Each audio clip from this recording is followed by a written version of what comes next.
A'udzubillahi minasyaitonirrajim. Bismillahirrahmanirrahim. Alhamdulillah wa ba'd. Assalamualaikum warahmatullahi taala wabarakatuh. Ang kalinaw, grasya ug panalangin sa labaw magagahom mga uban kanato. Welcome manino sa kita sa ato ang panagubas tungtol manon sa Lambang Samoro da CBC Peace Advocacy FB Live on air. Ini lamang sa atong sibiyahan ng DXUM, no? Bati kita matag adlaw Sabado alas 2 ngadto sa alas 7 na sa kapunon. Sa panag-uban na to, dapat ka na to sa consortium ubang Samoro Civil Society.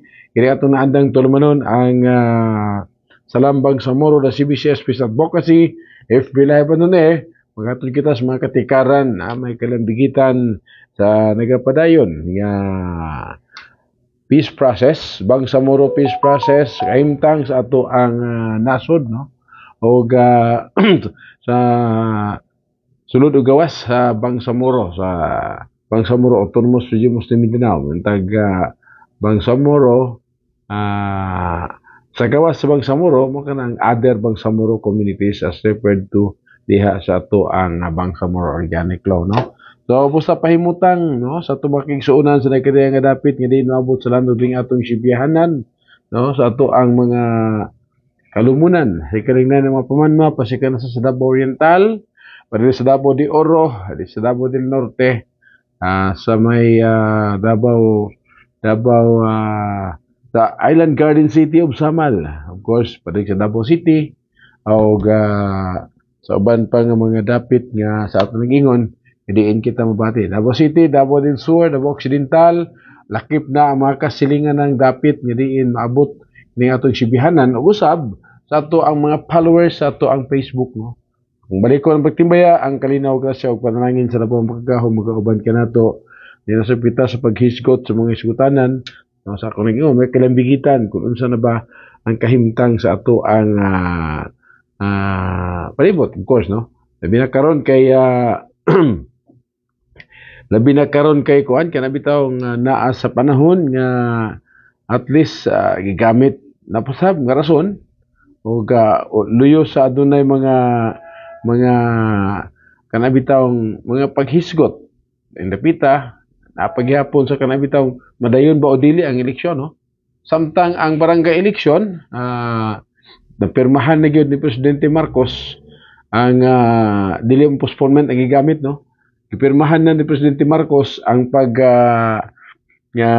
matod pa ang pag-extend sa termino sa mga BSK, barangay sangguniang barangay officials sangguniang kabataan nya.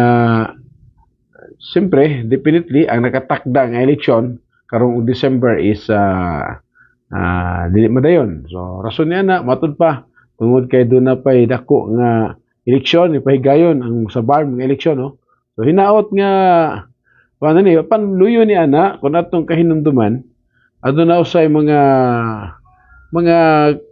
paglihok diyan dapita sa may Cotabato City, adunay paglihok diya sa Bangsamoro Autonomous Region Muslim Mindanao, may kalambigitan gihapon sa panawagan ilabi na sa nga dapat panawagan nga mag-eleksyon na kay inani mo gud ang no ang Bangsamoro Autonomous University of Mindanao pinaagi sa Bangsamoro Organic Law, of course side kita nga ang mga mao kana siya ang kasabutan sa nagkadaiyang mga kasabutan no katong comprehensive agreement on the Bangsamoro gi tapok siya kunya enacted into law pinaagi sa BOL mao na kana ang nagmugna sa Bangsamoro Autonomous University of Mindanao nga sa kasamtangan napaghapon siyang transition no meaning dili pa gid siya sa regular nga regional autonomous government hangtod nga dili mapahigayon ang pinakauna nga pinakauna nga eleksyon aron pagpili sa mga membro sa parlamento. So until such time mahuman na siya nagpabilin siyang interim, nagpabilin siyang nasa transitional stage ang maong autonomous region in Muslim Mindanao. Dili pa gid siya ganap na isang regional government, regional autonomous government, no? So, mo nagi kabalakan, nagsige naguswag-uswag niya. So, panahon na, dapat matod pa, kinahanglan mag-eleksyon na. So, tungod niya na, adunay mga, adunay mga huluhungihong paghapon, nga, kanabitang, dili pa madayon. So, apan, bisan pa man, sa gani, sa ito nag-iong kakaniha, gihimong rason, nga, dili sa mag-eleksyon, karong umaabot nga Disyembre tungod kay doon na pay dako usab nga eleksyon karong October mo na ang first parliamentary election diha sa Bangsamoro Autonomous University of Mindanao. Tanaw na nimo. Yeah.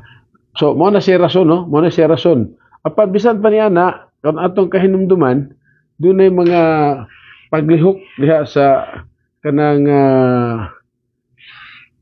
mong area, may kalambigitan sa, matod pa, may kalambigitan gyapon mga paglihok nga, may kalambigitan sa giingon nga, gani, doon ay mga, gatusan ka mga katauhan usab, labi na sa Bangsamoro, mga civil society nga nanawagan, at mga leader, nga nagmarcha sa Cotabato City, sa plaza. Kaya matod pa, dismayado ko no, sila sa kanabitawng kanang pag-appeal, partisipasyon sa mga sa mga katauhan dihang dapita sa kanang pag-appeal matod pa sa duha ka mga leaders gikan sa Malacañang ining kasamtangan nga may kalambigitan sa maong eleksyon nga gikatakda no so mao na ang mga pipila kalambigit gihapon niini nga hiskutanan no so ato nang hiskutan ang mga detalye uban pa ni ana no kun ato siyang so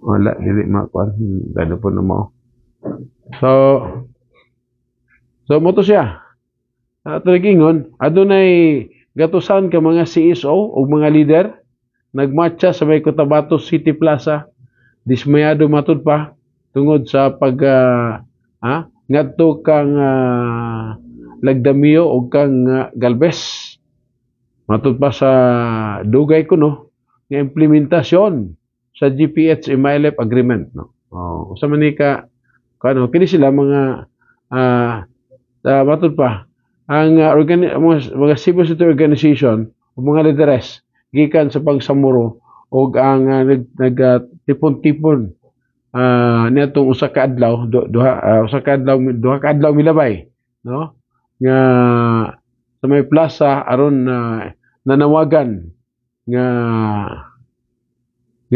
matud pa yan ang gipanawagan sa gobyerno sa Pilipinas nga dalion ipatuman ang mga nakasabutan katong mga agreement nakasabutan nga sa taliwala sa gobyerno sa Pilipinas sa MILF kunya ila usab nga gibutya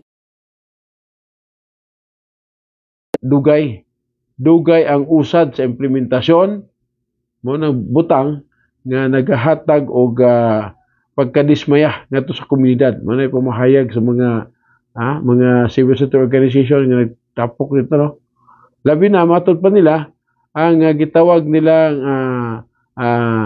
ang kanang sa usa ka si special assistant, meaning si special assistant to the president, si Anton Lagdamio, ug ang presidential advisor on the peace process and reconciliation and unity, Secretary Carlito Galvez Jr., nga matod pa nila nang nakikialam sa usapin ng Bangsamoro Autonomous Region Muslim Mindanao. Siyempre, kaya doon na may both parties naghisgot, no? Pero doon naman po natahasan, may kalambigitan ini, no? So matod pa katapusa apil sa mga programa ang usa ka higanting tarpaulin nga adunay mga imahe nila nga nakwento, no? So mo nay mga protesta, no? So asa sila nga ang paminawon ni presidente ko, no, ang ilahang mga panawagan. So mo nay pipila ka mga update na kalambigitan yapon ni anang ato ang sa eleksyon nga ipahimo sa mga tao dito. Sometimes sa laing bahin kalambigit yapon na dili sa kaabogado ang namahayag dito napita nga yang giingon nga ang usa ka election officer, no? Usa ka election officer diha sa Bangsamoro Autonomous Muslim Mindanao nga namahayag nga padayon na ang nakatakda nga Bangsamoro parliamentary election sa umaabot nga October 13, 2025. Gawas na lamang kung adunay mga ipagawas nga restraining order gikan sa Korte Suprema sa dili pa nga o sa TRO, TRO.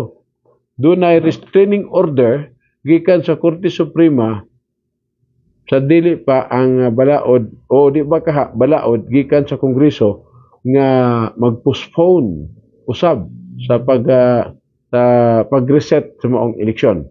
Sa iyahang pamahayag, sa iyahang gibutyag nga pamahayag, no? Iyang gipasabot, no? Si Attorney Butya, no, sa siya ka Comelec registrar ito napita, no? O matod pa niya una pa niyang gibutyag nga aron ma-postpone ang preparasyon nga nagsugod na ang ilang preparasyon as early as April pa, no? Na-extend ang hangtod sa June 15, hangtod June 30, ug usab hangtod July 15, no? Milampas na ang July 30, dala na sila, din siya pwede maghulat pa, no? Matod ni Attorney Mutia, no? Din sila pwede maghulat pa, meaning mandatory sa ilang trabaho isip Comelec padayon sa preparasyon. Dugang pa niya na kumpleto ang representasyon sa tanang mga probinsya, bayan, distrito o mga Special Geographical Area SGA. Bisan pa man sa kasamtangan nga ihap sa mga kinatawan, mga representante. Matod pa niya, ang dugang 7 ka posisyon nga nawala katong kahinumduman tungod sa katong Supreme Court decision nga pagwagtang sa sulo dito sa sakop sa BARM, apektuhan ang districting, no? Atong pwede pag-isgot niini ato sa gihatag sa pikas nga lawak.